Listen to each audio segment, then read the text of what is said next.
नमस्कार, पेश आज का न्यूज पॉइंट में विज्ञान प्रकाश। अब सारी बात एक ग्लोबल मेल्टडाउन को लेकर हो रही है। दो तीन बातें मैं आपके सामने रखना चाहूंगा। सुबह से आप देख ही रहे हैं कि कितनी बुरी तरह से मार्केट गिरा है, बाजार गिरा है। जब आप ये बातें सुनते हैं कि इतने बिलियन डॉलर्स का इन्वेस्टमेंट चाइना से आएगा, इतने बिलियन डॉलर्स का इन्वेस्टमेंट अमेरिका से आएगा, ये कैसे आएगा, ये कब आएगा,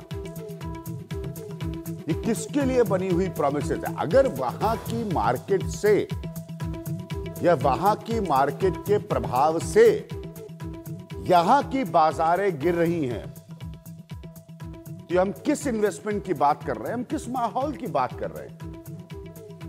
ये बहुत बड़ा पॉइंट है। जब मनमोहन सिंह की सरकार थी और इस तरह की घोषणाएं होती थी, तब भी, क्योंकि आप लिखते हैं ना अपने रिएक्शंस में, अपनी प्रतिक्रियाओं में, तब भी मैं ये कहता था कि किस तरह की घोषणाएं हो रही हैं। तब बीजेपी आलोचना करती थी, वो ऑपोजिशन में थी, विपक्ष में थी। आज नरेंद्र मोदी की सरकार है। मैं उस घिसी पिटी लाइन पर नहीं जा रहा हूं जो उनका कैंपेन था। 282 सीट मिली, बहुत ही शानदार जीत रही नरेंद्र मोदी की, लेकिन लाइन तो यही थी ना, अच्छे दिन आएंगे, यही थी लाइन। 2008 के बाद की ये सबसे बड़ी गिरावट है। जरा सुनिए सबसे पहले कि देश के फाइनेंस मिनिस्टर अरुण जेटली क्या कह रहे हैं, फिर मैं आपको बताऊंगा कि अरुण जेटली के एक्सक्यूजेस में या उनकी दलीलों में क्या है और क्या नहीं। सबसे पहले सुनिए अरुण जेटली क्या कह रहे हैं। There is not a single domestic factor in India which has either contributed to it or has added to it. Now, these are external factors. I have not the least doubt that this turbulence is transient and temporary in nature. The markets will settle down. Arun Jaitley साहब कह रहे हैं कि there is not a single factor, there is not a single factor, कोई भी ऐसा कारण नहीं है जो देश के भीतर से है। साथ में अरुण जेटली जी ये भी कह रहे हैं कि दिस फेज इज ट्रांजिएंट, यानी कि ये फेज चला जाएगा। जेटली साहब जरा ये बताइए, अगर कोई कारण देश के भीतर का नहीं है तो आपको कैसे पता कि यह ट्रांजिएंट है? क्योंकि आप अंतर्राष्ट्रीय कारणों को तो गवर्न नहीं कर रहे। सोचिए सोचिए, मैं कुछ और आपको स्टेटमेंट सुनाता हूं, सुनिए कि इस तरह के बाजार के गिरने के दिन किस तरह के स्टेटमेंट्स जो हैं, किस तरह की प्रतिक्रियाएं वो सरकार के वरिष्ठतम लोगों से आ रही है। सुनिए जरा इसको पहले। बाजार में आई गिरावट के पीछे ऐसा एक भी घरेलू कारण नहीं है जिसने या तो उसमें योगदान दिया हो या फिर उसे बढ़ावा दिया हो। इसके पीछे बाहरी कारण है। जब बाहरी कारण ही है जेटली जी, तो आप कैसे बिल्कुल निश्चिंत हैं कि ये चले जाएंगे? बाहरी कारणों पर तो आपका कोई नियंत्रण नहीं है। मुझे साथ में वो ये भी कह दे रहे हैं, मुझे इस बात में कोई संदेह नहीं है कि ये उठापटक अस्थायी है और वक्ती है। बाजार जल्दी ही स्थिर हो जाएगा। जब कारण बाहर से आपके हिसाब से व्यवस्थित हैं, तो आपको ये कैसे पता कि ये स्थिर हो जाएगा? अभी इन सब के बीच में खबरें आई हैं कि नैस्डैक जो है वो 7% कम है। अब सुनते हैं एक और प्रतिक्रिया।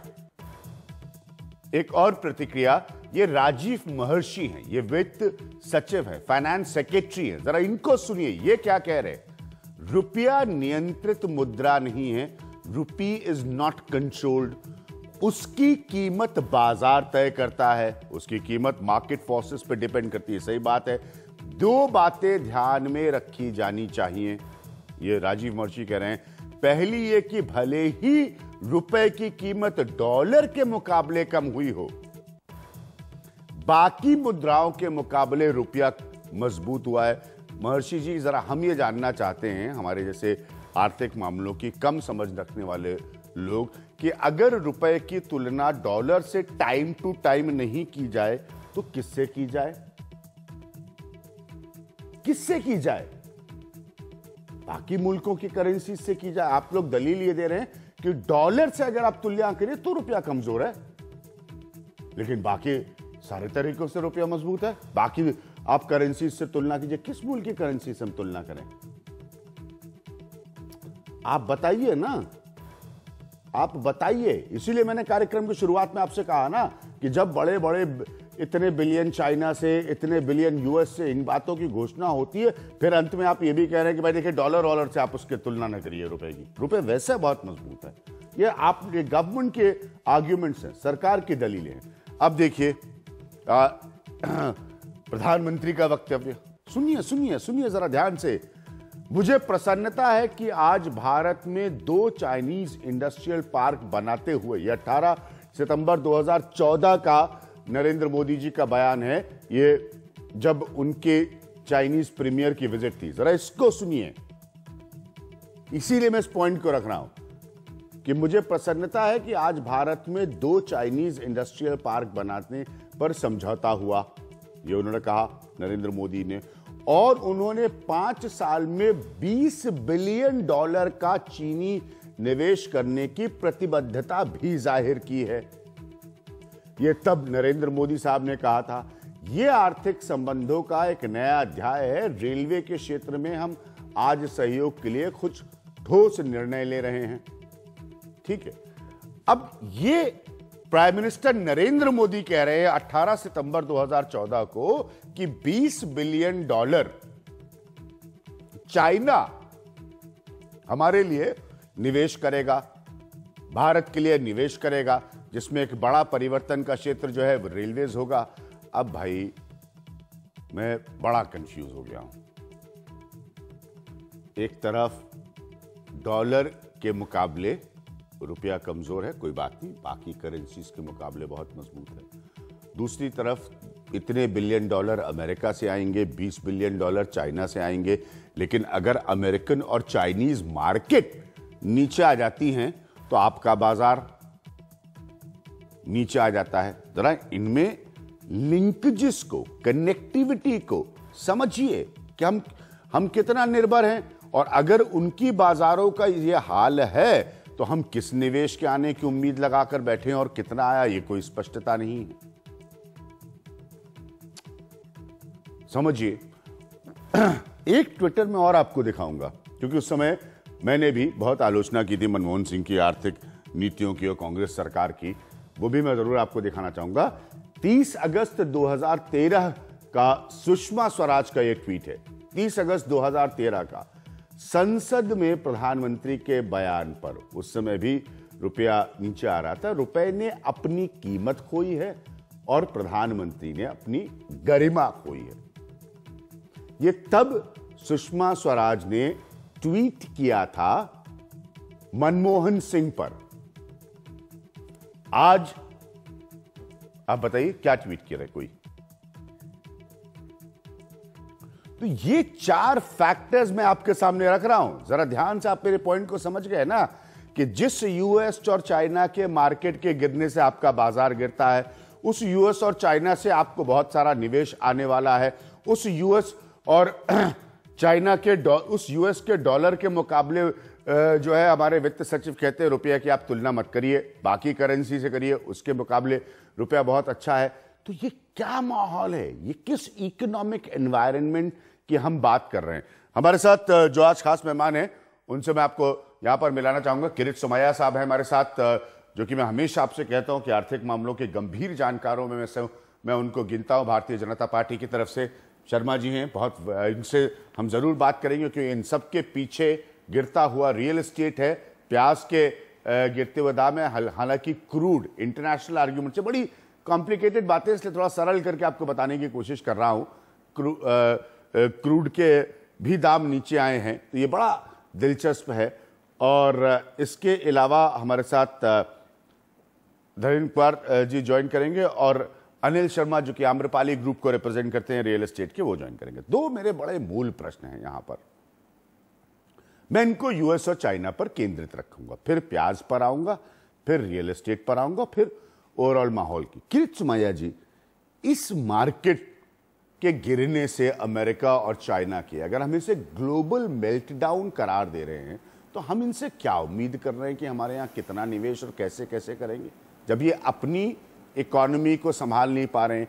पिछली एक डिस्कशन में, चर्चा में मेरे साथ मैंने अंग्रेजी का एक शब्द यूज किया था, आपने भी उससे इत्तेफाक रखा था कि बहुत सारे अंतर्राष्ट्रीय आर्थिक मसलों के लेखक ये लिख रहे हैं कि चाइनीज इकोनॉमी ट्रिपल कर गई है, यानी कि कमजोर हो गई है। फिर हम कौन सी उम्मीदों में जी रहे हैं इन मुल्कों से?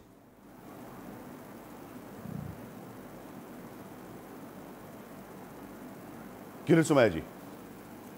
आज अभिज्ञान जी जी जी प्लीज। आज अभिज्ञान जी गुगली बॉलर के रूप में पेश आ रहे हैं, लेकिन आपको हक है, अधिकार है। हाँ।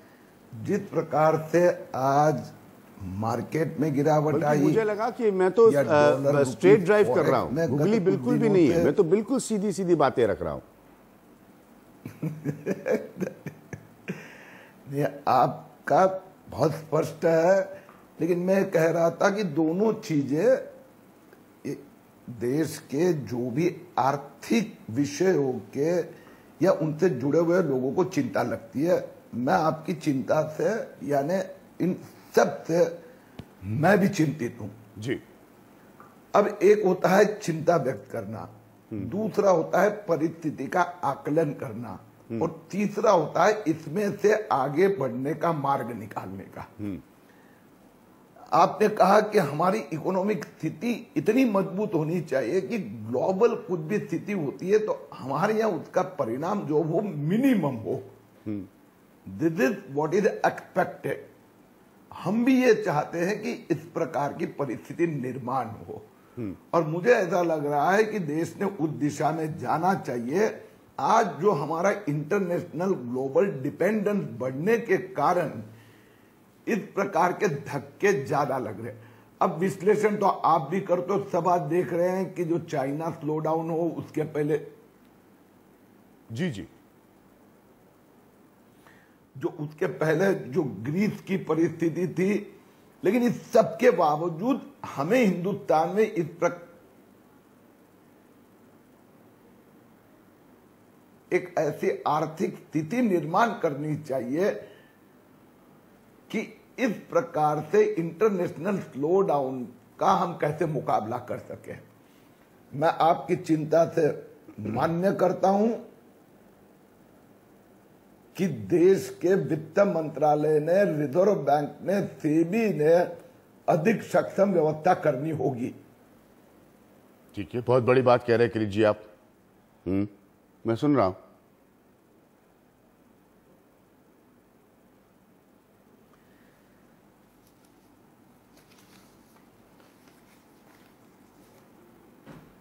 जी, और इसमें थोड़ा एक चीज बढ़ाना चाहूंगा। वो अरुण जेटली जी ने जो आज कहा, उसमें से हम थोड़ा एक इसको पॉजिटिव दृष्टिकोण से सोचे कि एक होते है कि मेरी अधिक निर्भरता इंटरनेशनल ग्लोबल इकोनॉमी में है, इसके कारण डैमेज ज्यादा हो रहा है। लेकिन उसमें मैं मार्ग निकालते समय ये सोचता हूं कि पहले मेरे यहां जो गलतियां हुई है वो मैं सुधारूं, और वो हम जब सोचते हैं तो हमारे ध्यान में आता है कि वर्तमान परिस्थिति में, ये कह रहा हूं वर्तमान जो क्राइसिस है उसमें डोमेस्टिक कोई ऐसी बड़ी घटना हुई है ऐसा नहीं दिखाई दे रहा है। और इसके कारण जेटली जी ने ये कहते समय ये कहा कि वर्तमान जो क्राइसिस है ये ग्लोबल क्राइसिस के कारण है। अर्थात मैं आपकी बात से सहमत हूं कि ग्लोबल क्राइसिस में भी हिंदुस्तान कैसे स्थिर रहे, ये हमने सोचना पड़ेगा। ठीक है, मैं एक मिनट यहाँ पर धीरेन्द्र कुमार को लाऊंगा। धीरेन्द्र, अगर आप मुझे सुन सकते हैं क्लियरली। मेरा पॉइंट बड़ा सिंपल सा है, बड़ा, और किरीट जी ने एक बड़ी बात यहां पर रखी है कि आरबीआई को देखना।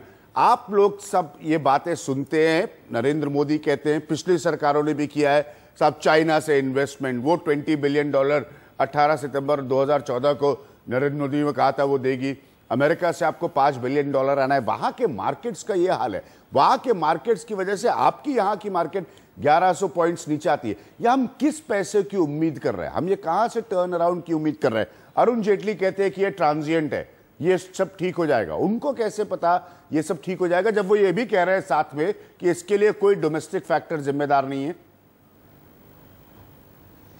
नहीं, मैं उनसे काफ़ी हद तक सहमत हूँ, क्योंकि अगर जो दुनिया भर के में जो सरप्लस पैसा है वो बेस्ट डेस्टिनेशन ढूंढता है। और अगर हम तुलनात्मक तौर पे देखें तो भारतीय बाजार या भारतीय अर्थव्यवस्था की स्थिति दुनिया भर के बदहाली से काफ़ी बेहतर है। अगर आप यूरोप देखें तो वहाँ पे आपको कोई ऐसा इन्वेस्टमेंट डेस्टिनेशन नहीं मिलेगा।